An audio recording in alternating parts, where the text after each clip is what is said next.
Hello friends, कैसे हैं आप लोग। उम्मीद करता हूँ आप लोग अच्छे होंगे और मैं भी बहुत अच्छा हूँ। तो दोस्तों, हम शुरू करने जा रहे हैं chapter number 12 the limited liability partnership act 2008। हमने कंपनी लॉ फिनिश कर लिया है, तो आज से एक नए एक्ट की शुरुआत करते हैं। कोशिश करते हैं इसको भी वैसी तरीके से रिवीजन करने के, सारे एग्जांपल्स, इलस्ट्रेशंस और टेस्ट नॉलेज के क्वेश्चंस, एमसीक्यू सारे कर लेंगे, जिससे आपकी हेल्प हो जाए। चलते हैं आगे और अब हम सीखते हैं लिमिटेड लाइबिलिटी पार्टनरशिप एक्ट के बारे में। Example 1, page number 6. If a LLP has been incorporated on 15th of October 2022, then its financial year may be from 15th October 2022 to 31st March 2024। मतलब अगर कोई LLP इनकॉर्पोरेट होती है 15 अक्टूबर 2022 को, तो वैसे तो हमारा ये रहेगा कि दिमाग में ये रहेगा कि इसका फाइनेंशियल ईयर होगा 15 अक्टूबर 2022 से 31 मार्च 2023, लेकिन इसमें ऐसा नहीं है। 31 मार्च 2024 होने वाला है। The LLP can always maintain its first account from 15th of October to 31st March 2013। Hello, ठीक है, अभी मैं class record.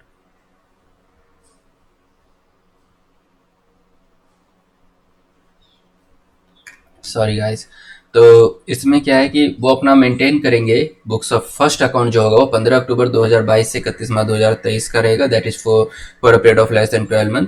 The period for which the first account of LLP are prepared shall not exceed 18 months. तो पहला period जो है वो 18 महीने से ज्यादा नहीं होना चाहिए। The income tax department prescribe uniform financial year, that is first April to 31 March of next year. Income tax में तो फाइनेंशियल ईयर हमेशा वही रहता है, उसमें कोई बदलाव नहीं है भैया। तुम्हें तो 31 मार्च तक तुम्हारा फाइनेंशियल ईयर होगा, क्लोज करो और टैक्स दो।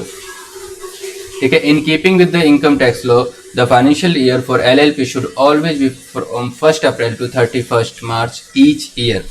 LLP एक्ट तो ये कहता है कि भाई तुम्हारा पहला फाइनेंशियल ईयर होगा वो 15 अक्टूबर से 31 मार्च 2024 के लिए होगा। बट लेकिन बुक्स ऑफ अकाउंट है वो 31 मार्च 2023 तक के लिए बनेगा, क्योंकि इनकम टैक्स कहता है कि 1 अप्रैल से 31 मार्च तक के लिए ही चीजें बनती हैं। तो जो अपना लॉ है, लॉ के हिसाब से इनकम टैक्स नहीं चल रहा है। इनकम टैक्स को तो अपना एक एक साल का हिसाब चाहिए ताकि टैक्स वैक्स कलेक्ट करे। Example number 2, page number 10. The professionals like engineering consultants, legal advisors, and accounting professionals are afraid of entering into business due to unlimited liability। जो कुछ प्रोफेशनल्स हैं, जैसे कि इंजीनियरिंग कंसल्टेंट है, लीगल एडवाइजर है, हम जैसे अकाउंटिंग प्रोफेशनल है, वो बिजनेस में जाने से डरते हैं क्योंकि वहां पे अनलिमिटेड लाइबिलिटी होती है। बिजनेस को कुछ भी हुआ तो आपके पर्सनल प्रॉपर्टी और ये सब चीजें भी जा सकती है।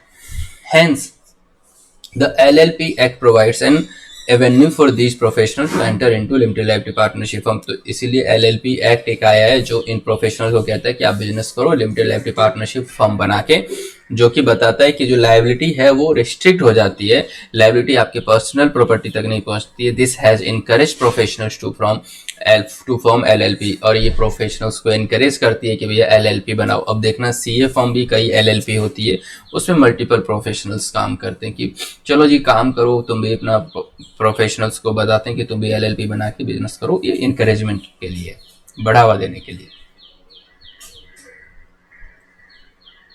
Example 3, page number 13. A LLP has 3 partners, one individual, that is Mr. X, and 2 body corporates, that is Messrs. XYZ Limited and Messrs. ABC Limited. In this case, Mr. X and one nominee of any body corporate shall be designated partner। तो इस case जब मतलब LLP में individual भी partners हो सकते हैं और कंपनीज भी पार्टनर हो सकते हैं।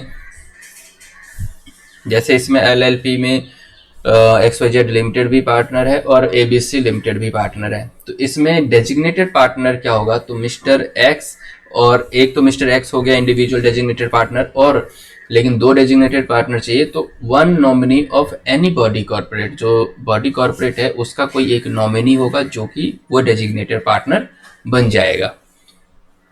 Now example 4, A LLP by the name SMY LLP has 3 partners, namely 1 SI Limited, SMY LLP एक कंपनी है, मतलब एलएलपी का नाम है, जिसमें 3 पार्टनर है, एसआई लिमिटेड है, एमआईएस लिमिटेड है और वाईआई प्राइवेट लिमिटेड है। तो ये तीनों उसके पार्टनर है। As there is no individual as partner LLP, अब इस एलएलपी में कोई भी इंडिविजुअल पार्टनर है ही नहीं, तो अब 2 डेजिग्नेटेड पार्टनर हमें चाहिए। तो nominee of any 2 set body corporate company को कहा जाता है। तो इन तीनों में से किसी 2 कंपनियों का जो नॉमिनी होगा वही डेजिग्नेटेड पार्टनर की तरह काम करेंगे। Example 5, page number 13। There is a LLP by the name Indian helicopters LLP। एक इंडियन हेलीकॉप्टर्स LLP है, बिजनेस है, उसके 5 partners, mister a non resident है, मिस्टर बी नॉन रेजिडेंट है, मिस सी रेजिडेंट है, मिस डी रेजिडेंट है and miss E resident है। मतलब 5 में से 2 तो नॉन रेजिडेंट हो गए, 3 हो गए रेजिडेंट। नॉन रेजिडेंट मतलब जो इंडिया में नहीं रहते, इंडिया के नहीं है। In this case at least 2 should be named as designated partner out of which 1 should be resident. अब इसमें 2 तो डेजिग्नेटेड पार्टनर होने हैं। अब इस केस में एक इंडियन डेजिग्नेटेड पार्टनर रहेगा कम से कम, और दूसरा जो है वो फॉरेन का रह सकता है, नॉन रेजिडेंट रह सकता है। Hence if mister A and mister B are designated partner, अगर ए और बी डेजिग्नेटेड पार्टनर है तो काम नहीं चलेगा, क्योंकि ए भी नॉन रेजिडेंट है, बी भी नॉन रेजिडेंट है। तो one of the designated partner should be there out of C D E, मतलब सी डी ई जो रेजिडेंट है इनमें से कोई एक डेजिग्नेटेड पार्टनर हो जाएगा और बाद बाकी जो दूसरा डेजिग्नेटेड पार्टनर वो दोनों में से कोई नॉन रेजिडेंट हो सकता है। मतलब ये कि एक डेजिग्नेटेड पार्टनर का रेजिडेंट होना बहुत जरूरी है और 2 डेजिग्नेटेड पार्टनर तो चाहिए। चलते हैं आगे और हम बढ़ रहे हैं नेक्स्ट एग्जाम्पल की तरफ।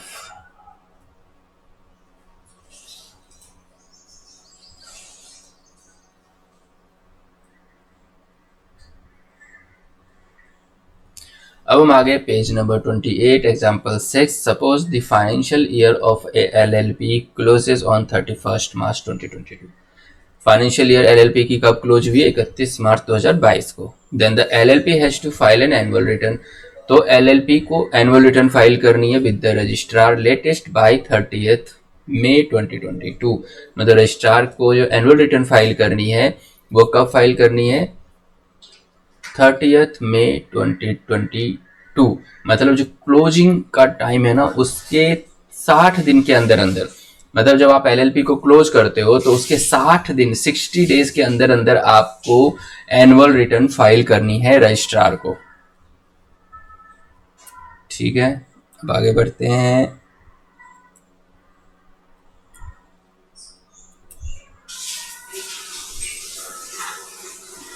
सॉरी, कुछ डिस्टर्बेंस हो रही होगी क्योंकि ऑफिस की साफ सफाई चल रही है, मैं सबको तो मना नहीं कर सकता।